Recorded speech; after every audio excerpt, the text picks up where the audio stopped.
शिमला के संजौली में मस्जिद के अवैध निर्माण पर बवाल बढ़ा। हिंदू संगठनों का उग्र प्रदर्शन, पुलिस की बैरिकेडिंग तोड़ मस्जिद की ओर बढ़े प्रदर्शनकारी। संजौली में पुलिस और प्रदर्शनकारियों की झड़प, बेकाबू भीड़ कर पुलिस का लाठीचार्ज, प्रदर्शनकारियों को तितर-बितर करने के लिए वाटर कैनन का भी इस्तेमाल। पूरे इलाके में धारा 163 लागू होने के बावजूद हजारों की तादाद में सड़कों पर उतरे प्रदर्शनकारी। चप्पे चप्पे पर पुलिस का पहरा, फिर भी भीड़ को रोकने में पसीने छूटे।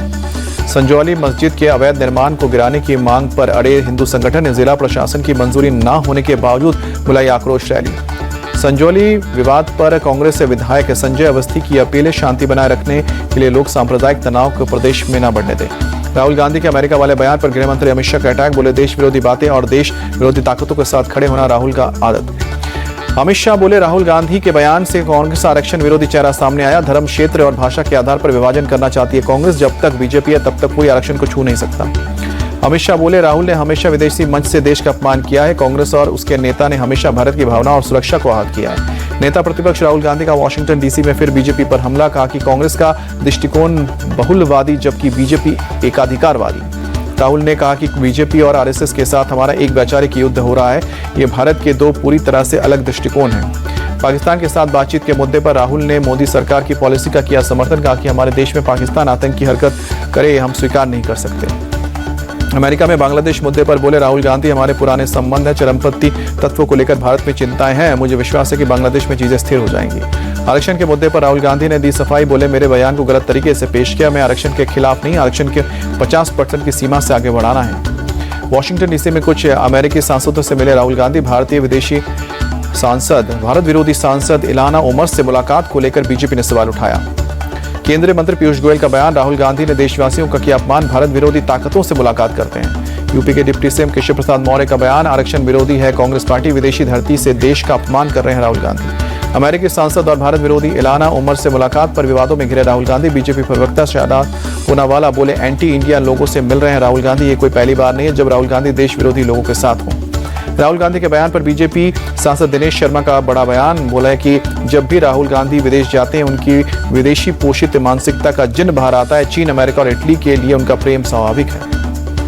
अमेरिका में राहुल गांधी के बयान पर जेडीयू का हमला, नीरज कुमार बोले देश की राष्ट्रीय परंपरा का अपमान कर रहे हैं राहुल गांधी, अपने देश के मुद्दों को विदेश में उठाना सही परंपरा नहीं। बिहार सरकार में मंत्री श्रवण कुमार का बयान, राहुल के आरक्षण वाले बयान से लोगों में गुस्सा, कांग्रेस को आरक्षण से खिलवाड़ नहीं करने दिया जाएगा।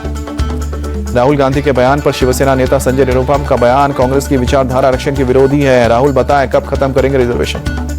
राहुल गांधी के आरक्षण वाले बयान पर बीएसपी चीफ मायावती ने साधा निशाना, कहा कि कांग्रेस शुरू से ही आरक्षण विरोधी रही है, राहुल गांधी के नाटक से सचेत रहना है।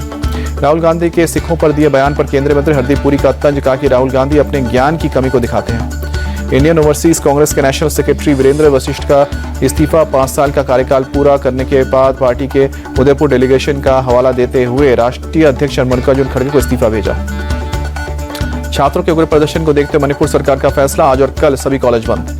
मणिपुर के काकचिंग के सुगनू इलाके में सुरक्षा बलों का अलर्ट फ्लैग मार्च निकाला। पूरे मणिपुर में 15 सितंबर तक इंटरनेट पर रोक लगाई गई, छात्रों के प्रदर्शन के चलते फैसला। हरियाणा विधानसभा चुनाव के लिए आम आदमी पार्टी ने देर रात जारी की उम्मीदवारों की तीसरी लिस्ट, 11 उम्मीदवारों का नाम किया ऐलान। आम आदमी पार्टी ने भूपेंद्र सिंह हुड्डा के खिलाफ प्रवीण कुसानी को मैदान में उतारा। पार्टी अब तक 40 उम्मीदवारों के नामों का ऐलान कर चुकी है। गढ़ी सांपला से कांग्रेस कैंडिडेट भूपेंद्र सिंह हुड्डा ने फाइल की नॉमिनेशन। कांग्रेस नेता भूपेंद्र सिंह हुड्डा का बयान, कांग्रेस के पक्ष में वोट करेंगे लोग, हरियाणा में बीजेपी की विदाई। आइनली नेता अजय सिंह चौटाला का बयान, शराब का और स्वास्थ्य हमारे लिए सबसे बड़ा मुद्दा, हम विधानसभा चुनाव में जीत की उम्मीद करते हैं। जम्मू के अखनूर इलाके में देर रात फायरिंग, पाक गोलीबारी में बीएसएफ के जवान घायल, अलर्ट पर है एजेंसी। बारापुलामा से सांसद इंजीनियर राशिद की नियमित जमानत, पटियाला हाउस कोर्ट ने 5 अक्टूबर तक फैसला टाला। कल ही एनआईए कोर्ट ने चुनाव प्रचार के लिए 2 अक्टूबर तक जमानत दी है। 14 और 19 सितंबर को जम्मू कश्मीर जाएंगे पीएम मोदी, चुनावी जनसभा को करेंगे संबोधित।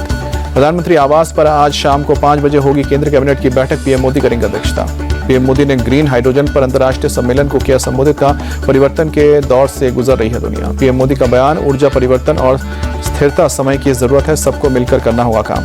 पीएम मोदी का बयान, भारत ग्रीन एनर्जी को लेकर गंभीर, पिछले 10 साल में 3000% बढ़ी है देश की सौर क्षमता।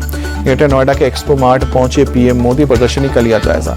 सेमिकॉन इंडिया के उद्घाटन कार्यक्रम में बोले पीएम मोदी, दुनिया को भारत पर भरोसा, ग्लोबल सेमीकंडक्टर से जुड़े 8वां देश बना है भारत। आईटी सेक्टर, सेमीकंडक्टर और डेटा सेंटर पर तेजी से आगे बढ़ रहा है प्रदेश। कार्यक्रम में यूपी सीएम योगी आदित्यनाथ का बयान। सपा चीफ अखिलेश यादव का योगी सरकार पर हमला, कहा कि बीजेपी राज में एनकाउंटर के आंकड़े गैरकानूनी, ये नाइंसाफी और पीडीए के खिलाफ हुए अन्याय का आंकड़ा है। अखिलेश यादव ने यूपी में एनकाउंटर पर उठाया सवाल, पहले किसी के उठाओ, फिर झूठी मुठभेड़ की कहानी बनाओ, फिर दुनिया को झूठी तस्वीरें दिखाओ। यूपी सरकार में अल्पसंख्यक कल्याण मंत्री दानिश अंसारी का बयान, 513 मदरसों की मान्यता खत्म करने पर हो रहा है विचार, मदरसों में क्वालिटी एजुकेशन देना चाहती है सरकार। यूपी महिला आयोग की उपाध्यक्ष बनी अपर्णा यादव, सीएम योगी और पीएम मोदी का जताया आभार।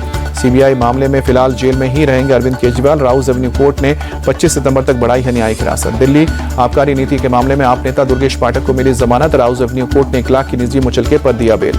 एक्ट्रेस मलाइका अरोड़ा के पिता ने किया सुसाइड, घर की छत से कूद कर दी जान, काफी समय से चल रहे थे बीमार। पाकिस्तान में भूकंप के चलते रिक्टर स्केल पर नापी गई 5.8 तीव्रता, दिल्ली एनसीआर सहित कई हिस्सों में महसूस किए गए झटके।